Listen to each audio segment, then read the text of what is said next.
Sou o professor Egivanildo Tavares. Seja bem-vindo ao canal Tempos Bíblicos. Esta será a nossa primeira abordagem aqui em nosso canal acerca do nosso campo de estudos, os tempos bíblicos. Por que elegemos esta temática para tratarmos dos tempos bíblicos? Defendemos 3 motivos para esta temática. Primeiro, por se tratar de uma abordagem multidimensional que envolve aspectos históricos, o período pré-diluviano, patriarcal, teocrático e monárquico, aspectos geográficos como planaltos, planícies, mares e rios, montes e vales, e aí define o aspecto climático do espaço e vai definir o tipo de roupa, as peregrinações, tudo depende dessa questão geográfica. E aspectos culturais, que tratam da religião, dos ritos, dos símbolos. Então, a diversidade religiosa, o universo sagrado que a Bíblia apresenta, até a formação do monoteísmo judaico-cristão. Segundo, porque a hermenêutica, a teoria das interpretações, nos ensina que para compreendermos um texto, precisamos mergulhar em seu contexto. Contudo, às vezes estamos tão distantes do texto original, separados por abismos como o tempo, o espaço e a língua original de registro, que precisaremos transpor os abismos para tentar ouvir a voz original de seus autores. É certo que diversos autores contemporâneos, como o Gadamer, Paul Ricoeur, influenciados pelo existencialismo heideggeriano e o fenomenologismo de Edmund Husserl, que rejeitam a possibilidade de resgate do significado original do texto, a intencionalidade de seu autor e o caráter objetivo do texto primário, mas fundamentados na própria ciência linguística que diversas autoridades em hermenêuticas, como o Wade Hisker, da Universidade da Virgínia, que escreveu A Validade da Interpretação, o Dr. Kevin Van Hooser, que escreveu uma magna obra, Há um Significado nesse Texto, o Dr. Grant Osborne, que defende a espiral hermenêutica, defendem que é possível reinterpretar o texto e resgatar sua mensagem original. Assim sendo, seguiremos as correntes tradicionais de interpretação que se fundamentam no método hermenêutico histórico-gramatical das Escrituras Sagradas. E partiremos deste princípio.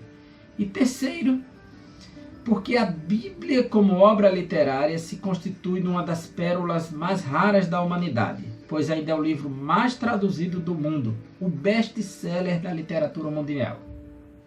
Aqui no Brasil, segundo uma pesquisa do Ibope de 2015, encomendada pelo Instituto ProLivro, foi registrado que a Bíblia Sagrada, no gênero de livro, ainda é a obra mais lida do nosso país. Na área de manuscritos antigos, nenhum livro da literatura mundial conseguiu superar o número de manuscritos achados da Bíblia Sagrada pela arqueologia.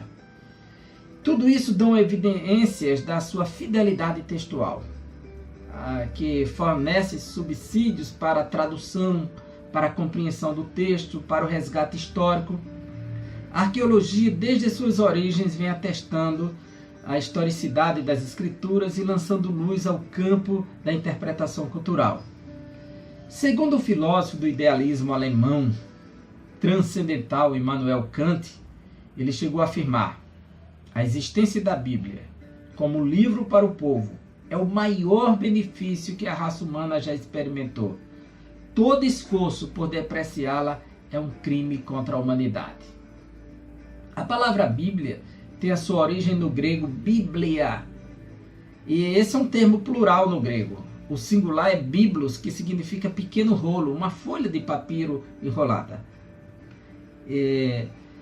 Ela se desenvolveu num período aproximadamente de 1500 anos. E vai desde o período patriarcal de Moisés até o evangelista João, que foi exilado na ilha de Patmos. Então ele cobre todo esse período histórico, aí vai envolver histórias dos patriarcas,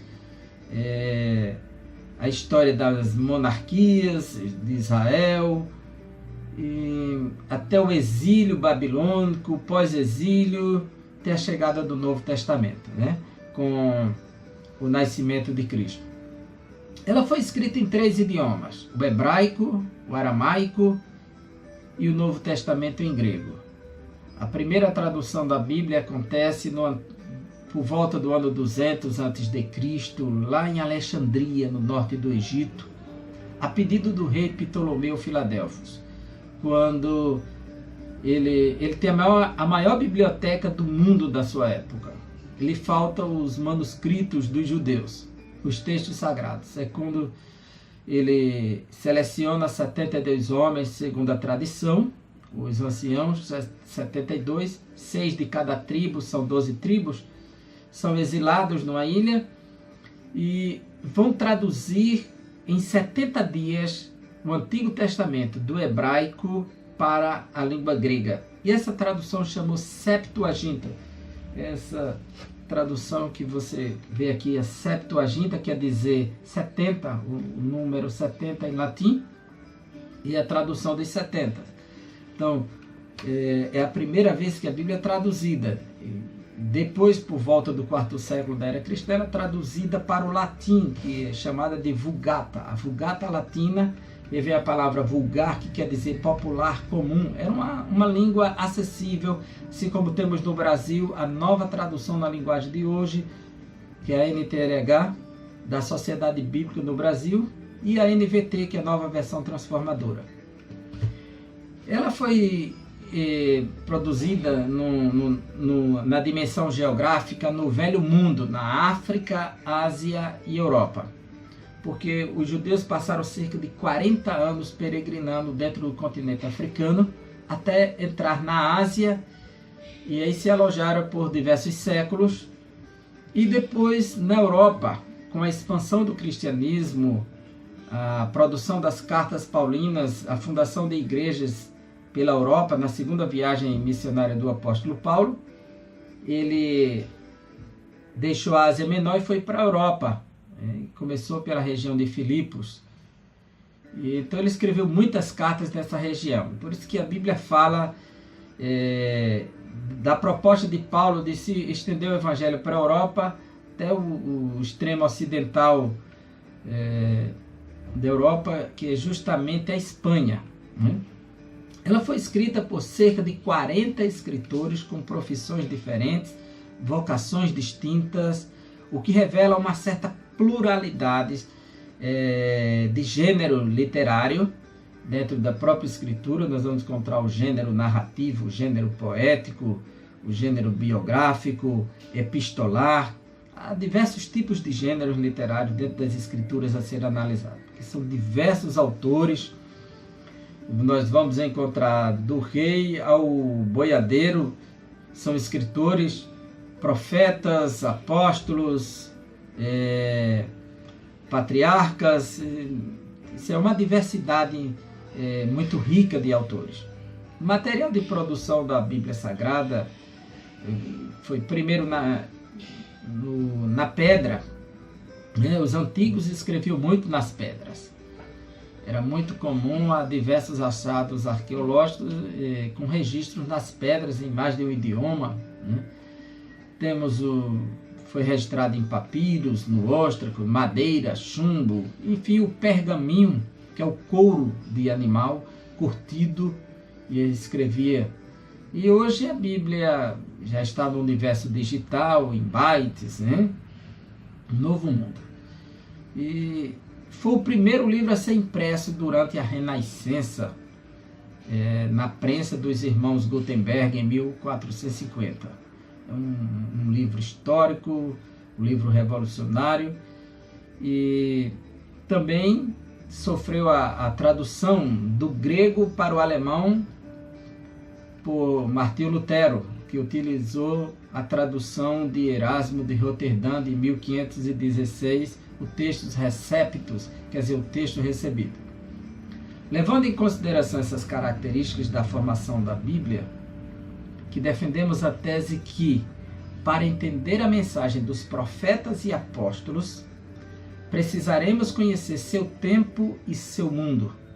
Como viviam, como se desenvolveram, sua agricultura, pecuária, profissões, comércio nacional e internacional, educação, meios de transportes, suas religiões e ritos, seu universo de símbolos.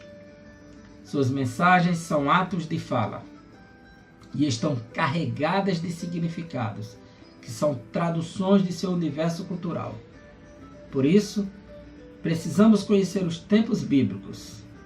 E para isso, vamos mergulhar nos tempos da Bíblia. Conto com você no próximo vídeo.